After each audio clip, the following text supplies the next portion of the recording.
एक स्वास्थ्य विभाग है, दूसरों की सेवा करना, उसमें जब हमने नौकरी करी है तो चाहे फ़ायदा हो या ना हो वो करते हैं। आशा आसरा में टंगी है, जब तक टंगी रहे।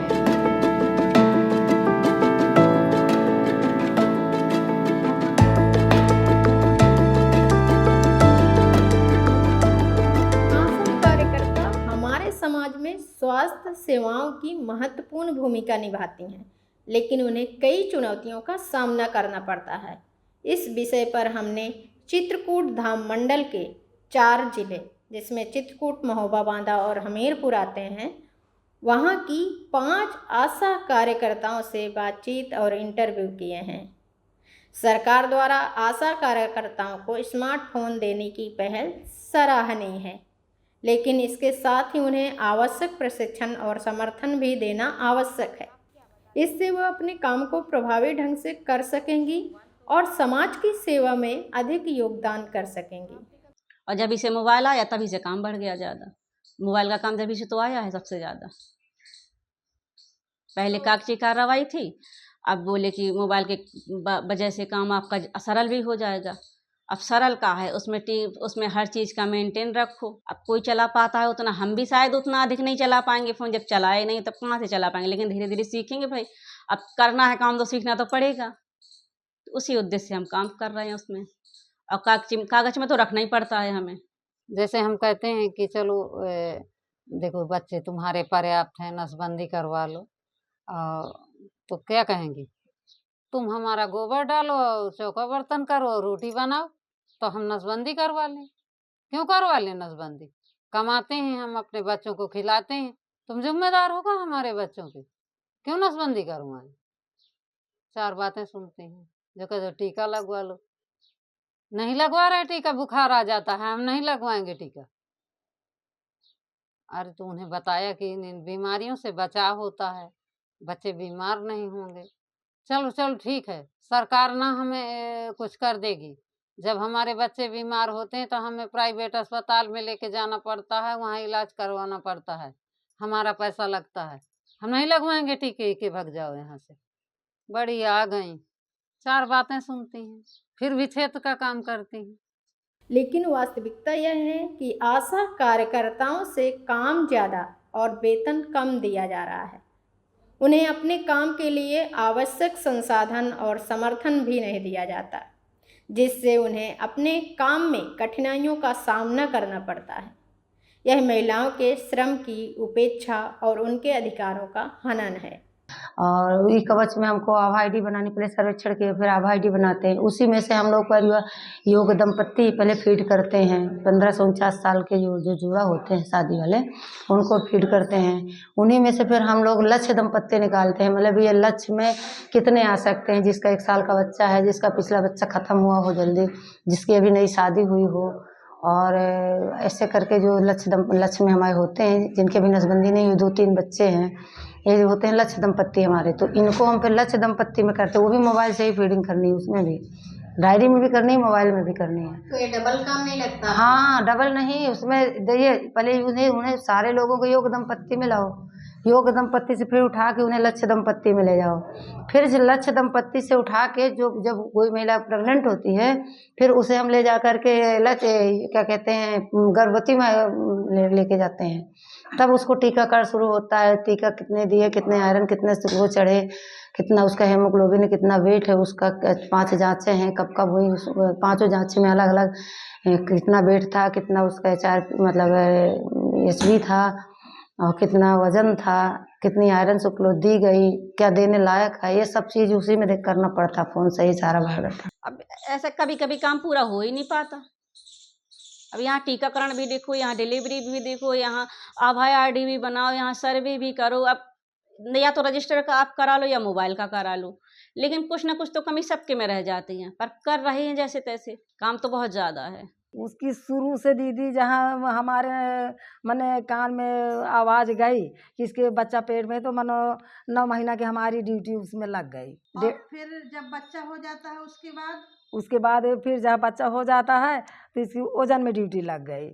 वजन किया गया, उसकी वजन 7 बार वजन करते हैं, 7 बार उसके घर जाते हैं, देखभाल कर रहे हैं।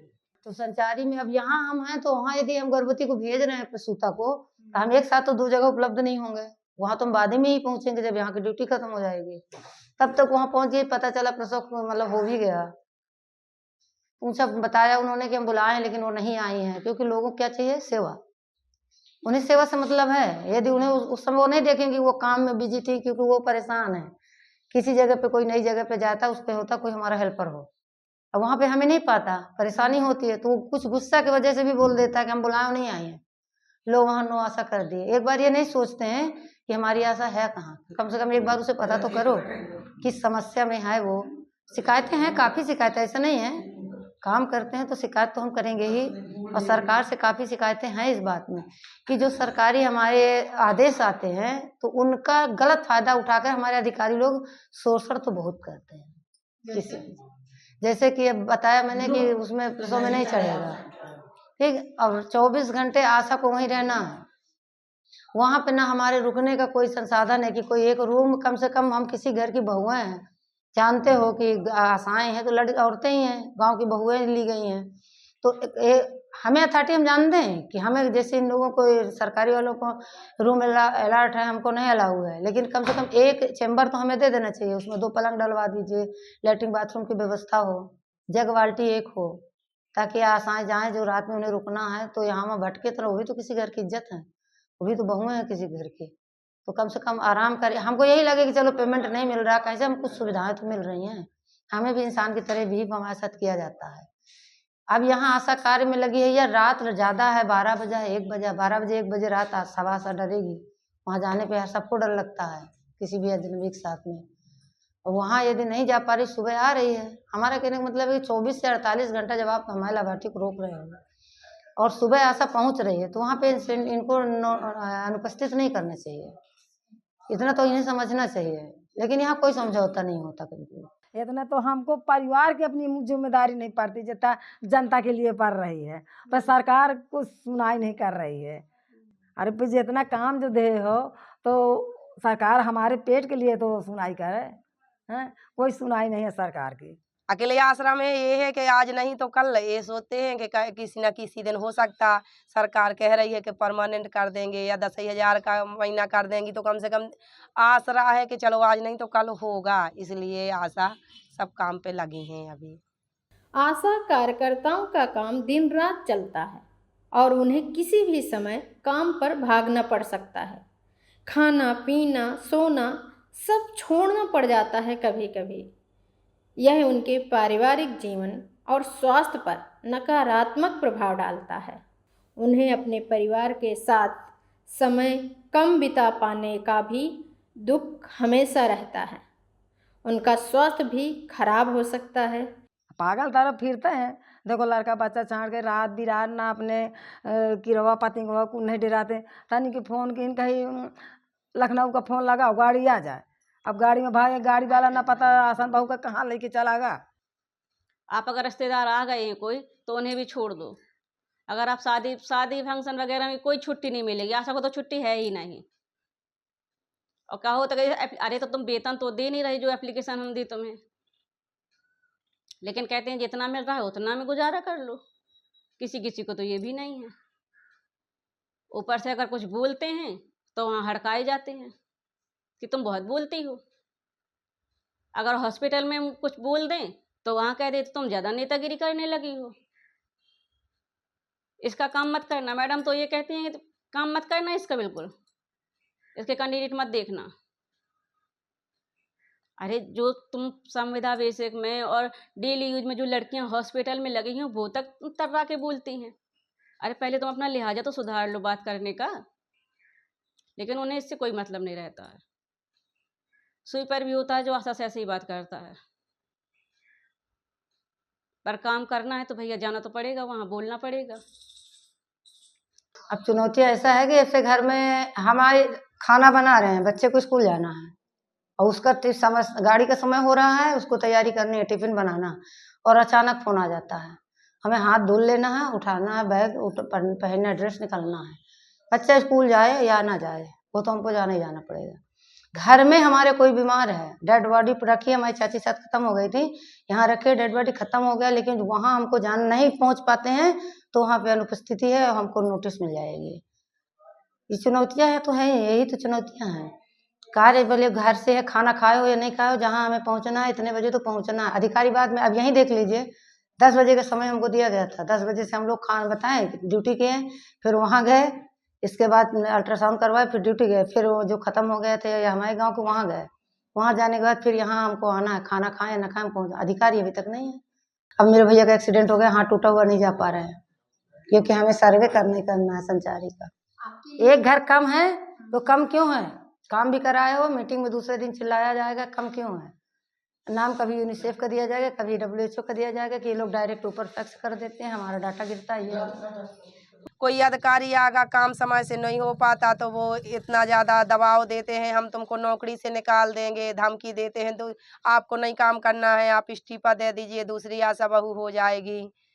2 दिन ना काम हो पाए तो ये है, अब यही है कि परसों के दिन लेटरिन बन गया है, 1 दिन ना काम कर पाया। घर में बूढ़ी दादी है इसलिए जा नहीं पाते हैं समय से। आगे लेटर बनाया है मेरे नाम का, आप पूरा काम करिए, उसके बाद में फिर वो जांच होगी वहाँ पे अकेलवा में, इसके बाद में आपका लेटर सुधार हो जाएगा। वो क्या है ये। गई थी मैं, काम किया है, 40 घर मैंने काम भी किया है, मेरे 15 घर रह गए थे, तो ये था कि 12 दिन में हो जाना चाहिए पूरा। हम लोगों का ये था कि जब 31 तारीख तक चलना है तो आज नहीं किया तो 2 दिन बाद कर लेंगे। मेरी तबीयत खराब थी, मलेरिया टाइफाइड था, इसलिए मैं गई नहीं। दादी की स्थिति खराब है, इसलिए नहीं कर पाया। इसके अलावा आशा कार्यकर्ताओं की शिक्षा और साक्षरता का स्तर अक्सर कम होता है, जिससे उन्हें अपने काम में और अधिक चुनौतियों का सामना करना पड़ता है। उन्हें अपने काम के लिए आवश्यक ज्ञान और कौशल की कमी होती है, जिससे वे अपने काम को प्रभावी ढंग से नहीं कर पाती हैं। फ़ोन की ट्रेनिंग नहीं हुई है, लेकिन बता रहे हैं, बस केवल इतना बता देती कि ऐसे ऐसे तरीके से फ़ोन अपने मोबाइल में ऐसे फीडिंग कर लो, ऐसा कर लो। तो मतलब जो पढ़ी लिखी हैं थोड़ा बहुत तो वो तो कर लेंगी, और जो बिल्कुल पढ़ी लिखी नहीं वो कहाँ से कर पाएंगे। आपने कितनी पढ़ाई की है? हमने ज़्यादा इंटर वो हाई स्कूल किया है। 8 तक। नहीं, बहुत सारे तो लोग कभी आपने कोई ऐप डाउनलोड किया कि इससे आपको काम करना है आगे? नहीं, मैंने नहीं किया है, करवाया है, मैं जानती ही नहीं हूँ करने। कौन सा ऐप आपने डाउनलोड करवाया? मैं ना बता पाऊंगी, इसी में देख लीजिए। जॉनसन। जब मैं इसके विषय में ज़्यादा जानती ही नहीं हूँ, तो मैं जानती हूँ ये कवच के विषय में बस, और ज़्यादा नहीं जानती हूँ। आप अपने काम वाला जानते हैं? हाँ, अपने काम वाला जानती हूँ, बस बकाया कुछ और नहीं। व्हाट्सएप तो जानते हैं? हाँ, व्हाट्सएप जानती हूँ, और यूट्यूब भी तो जानते हैं? यूट्यूब भी जानती हूँ। कभी खबर देखी इनमें? नहीं, मैं समय नहीं रहता, मैं क्या देखूँ। मनोरंजन की चीजें भी? अरे मनोरंजन करने की कि भोजन की तो टाइम नहीं है, मनोरंजन क्या करेंगे। खाना खाने का समय मिल जाए तो बीमारी भी कम हो जाए ना। ट्रेनिंग देते हैं, ऐसा नहीं है, लेकिन कभी ट्रेनिंग में जैसे हम लोग कहीं बाहर हैं, लगे हुए हैं, किसी काम में लगे हैं या कहीं अपने निजी काम से बाहर हैं, उस समय मौजूद नहीं है तो समझाते हैं CHO वगैरह पे। किसी को आधी जानकारी है, किसी को नहीं है, किसी को कवच के बारे में बिल्कुल जानकारी नहीं थी, CHO भी परेशान हुए, हम भी हुए। फिर हम ऊपर वाले अधिकारियों को बताते हैं तो उन समस्याओं को, जैसे फील्ड में है, किसी को हम दवा वैक्सीनेशन कराना है, वो नहीं सुन रहा, हमें चिल्ला रहा, गाली दे रहा, बार बार वापस कर रहा है, तो हम लिख के दे रहे हैं, भैया आप आइए, उनको आप लोग भी आइए, समझाइए उनको, बात करिए उनसे। कुछ चीज़ें ऐसी हैं कि जो आज के भाई देखिए, हर आदमी का दिमाग अपना अपना होता है, कोई जल्दी समझता है, कोई दूर मोटी बुद्धि का होता है, समय लगता है, किसी की याददाश्त कमजोर होती है, आप बता दिए नहीं समझ पाया, दोबारा से फिर पूछेगा। जो समस्या हमें आती है उनमें चलाने में कोई ऐप, तो उसमें हम ये चाहते हैं कि लोग समाधान करें उसका। वह सरकारी फ़ोन होने के चलते भी वो इसको कभी मनोरंजन के लिए भी इस्तेमाल नहीं करते हैं। तो आप जो सरकारी आपका फ़ोन है, आप क्या क्या देख पाते हैं उसमें? क्या आप न्यूज़ भी देख पाते हैं? क्या आप मनोरंजन भी उससे कुछ कर पाते हैं? यूट्यूब भी चलता है उसमें, और बस यूट्यूब भर चलता है, और बाकी फेसबुक कुछ नहीं चलता उसमें। यूट्यूब के अलावा आप कुछ नहीं कर सकते उस फोन, इंस्टाग्राम ये सब नहीं, कुछ नहीं होता उसमें। नहीं चलता। केवल इसके लिए कि आपका काम के उद्देश्य से दिया गया है वो फ़ोन। तो अगर आपको अपने फ़ोन में कोई ऐप डाउनलोड करना पड़े, जैसे अभी सरकारी ही आप कई बता सरकारी में नहीं कर सकते हैं कोई फालतू वाले ऐप, जैसे जो हमारे निजी कार्य के हैं, उसमें अपने कार्य के ही काम है, और इसमें है तो अपने निजी फ़ोन है, तुम चला सकते हैं। इतना ज़्यादा काम उनका बढ़ा दिया गया है कि वह लिखित रूप से, मौखिक रूप से और ऑनलाइन रूप से वो हमेशा से इस काम में लगी ही रहती हैं।